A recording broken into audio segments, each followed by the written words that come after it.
Vamos continuar naquele tema do último vídeo. Nós falávamos sobre o batismo nas águas. O batismo nas águas é um passo, uma decisão muito importante na vida do cristão. Por isso que ele não pode esperar sentir a necessidade de ser batizado nas águas. É uma decisão, é uma escolha que deve ser feita. Então, eu escolho hoje morrer para este mundo, eu decido hoje cortar os laços com este mundo e assumir um compromisso com o Senhor Jesus. Então, o compromisso é esse. Eu vou sepultar a velha vida, o meu passado, tudo vai ficar para trás e eu vou iniciar uma jornada nova de vida com o Senhor Jesus, agora pautando minha vida de acordo com a palavra de Deus. Se antes eu era influenciado por amigos, por professores, por pais, quem quer que seja, agora a minha influência vai vir da palavra de Deus. Hoje nós vamos abordar o tema arrependimento. E sem esse arrependimento também não há o batismo. Há um banho. A pessoa entra seca, sai molhada. Mas quando há um verdadeiro arrependimento, há uma transformação de vida. E o bispo ensina o seguinte: o arrependimento é um sentimento de pesar ou uma insatisfação causada por uma falta.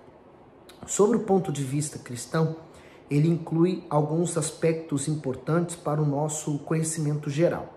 O pecador precisa reconhecer o seu pecado. Esse é o primeiro passo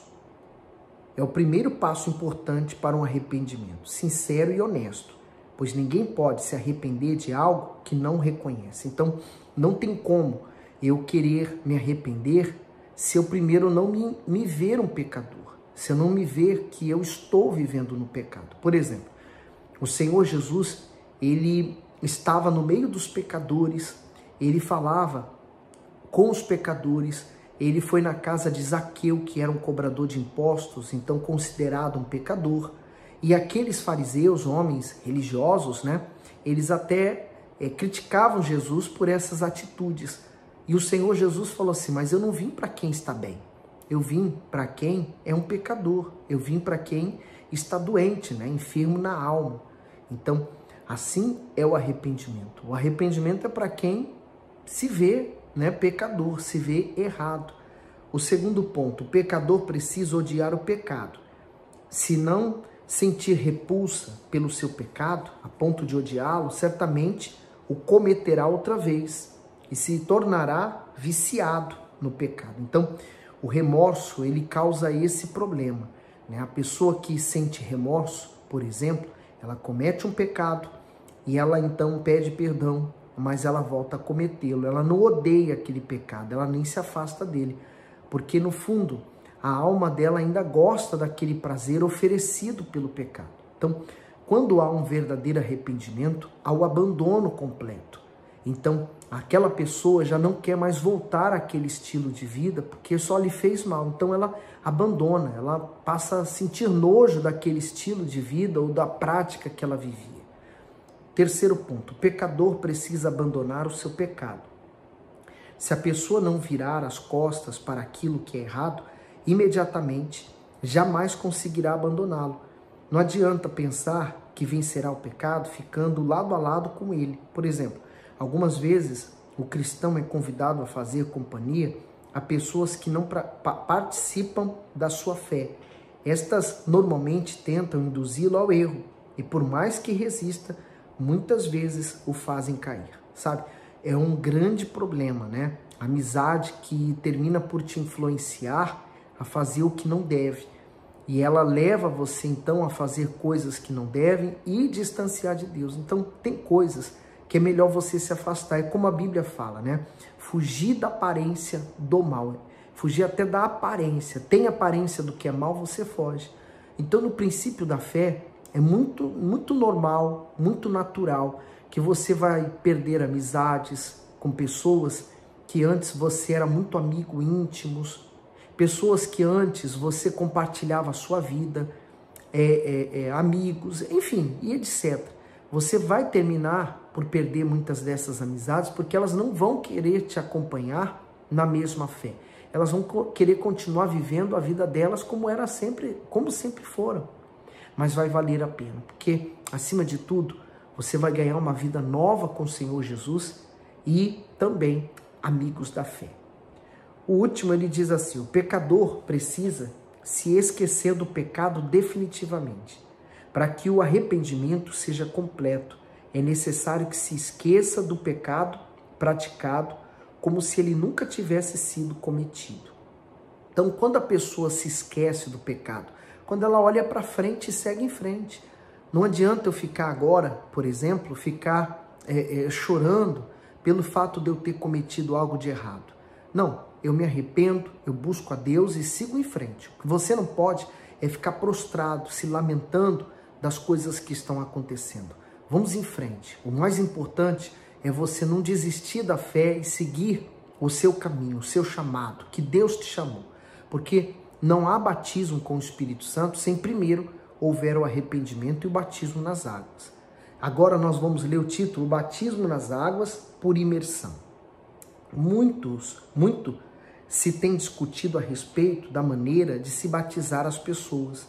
Uns creem que o batismo deve ser por aspersão, ou seja, o pastor toma um pouco da água nas mãos e derrama sobre a cabeça do candidato. Outros acham que o batismo deve ser por imersão, mas apenas em nome do Senhor Jesus. Nós, na Igreja Universal, realizamos o batismo de maneira mais condizente possível com a Bíblia Sagrada. Ele é feito nas águas, em nome do Pai, do Filho e do Espírito Santo, conforme ordem do próprio Senhor Jesus. E aí,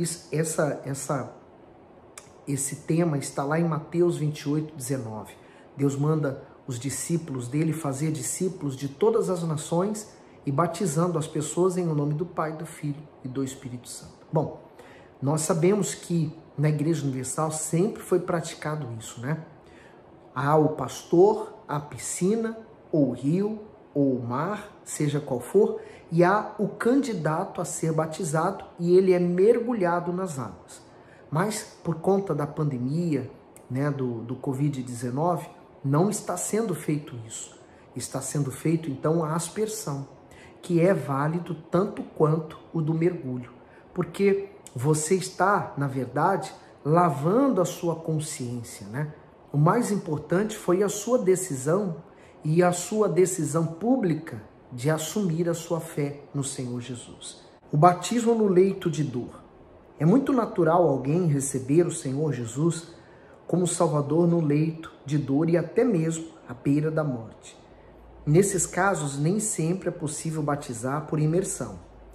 Temos um ótimo exemplo disso na própria Bíblia. É o caso do ladrão na cruz do Calvário, que, sabendo que morreria, recebeu Jesus como Filho de Deus e lhe pediu que o salvasse. O Senhor Jesus imediatamente respondeu: em verdade te digo que hoje estarás comigo no paraíso. Está em Lucas 23, 43. E o ladrão foi salvo sem ter sido batizado nas águas.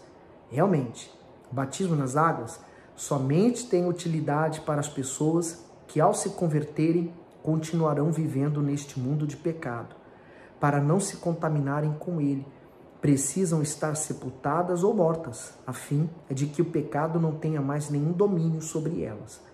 Após essas breves explicações sobre o batismo nas águas por imersão, devemos fazer a seguinte consideração: se o leitor percebe que sua vida, suas atitudes e seu comportamento não mudaram após o batismo, embora tenha sido curado de alguma enfermidade ou tenha alcançado muitas bênçãos financeiras, ele precisa se arrepender dos seus pecados, sinceramente, e passar pelas águas batismais, convicto de que a partir de então começará uma nova vida perfeita em Jesus Cristo.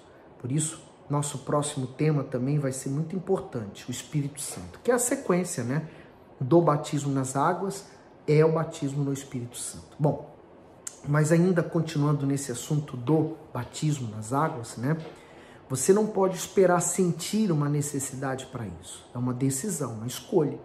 Há pessoas que pensam assim: se eu me batizar nas águas, eu vou ter que assumir um compromisso com a igreja. Não, negativo.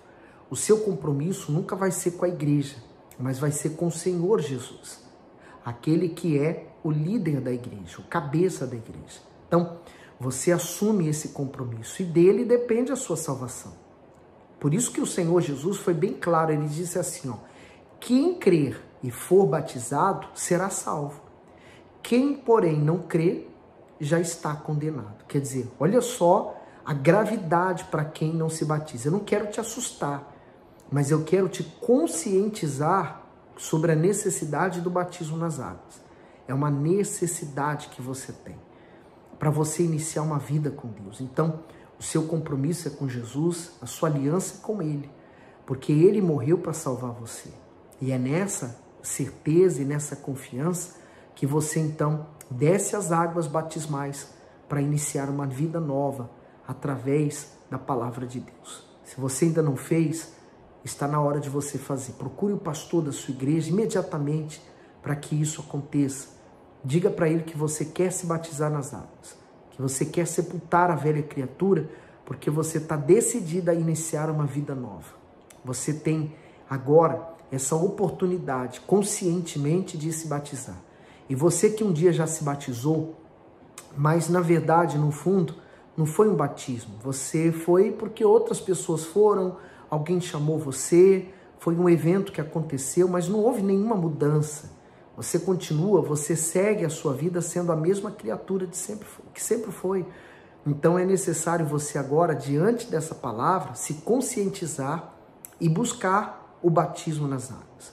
Mas você que já se batizou, houve uma mudança, não há nenhuma renovação de batismo. Batismo é um só. Você se batizou nas águas, sepultou a velha criatura, já está feito. Você não tem que se batizar de novo para renovar, a não ser que aquele batismo não foi válido, tá certo? Se você tem dúvida a esse respeito do batismo nas águas, coloca nos comentários, eu vou então tirar as dúvidas. E não tenha vergonha de tirar dúvida, vergonha você tem que ter de ter dúvida e não perguntar, porque aí sim é mal. Mas se você tem dúvida, põe nos comentários, eu vou tirar a sua dúvida, tá bom? Fique bem, Deus abençoe, fique firme com Jesus. Até o próximo vídeo.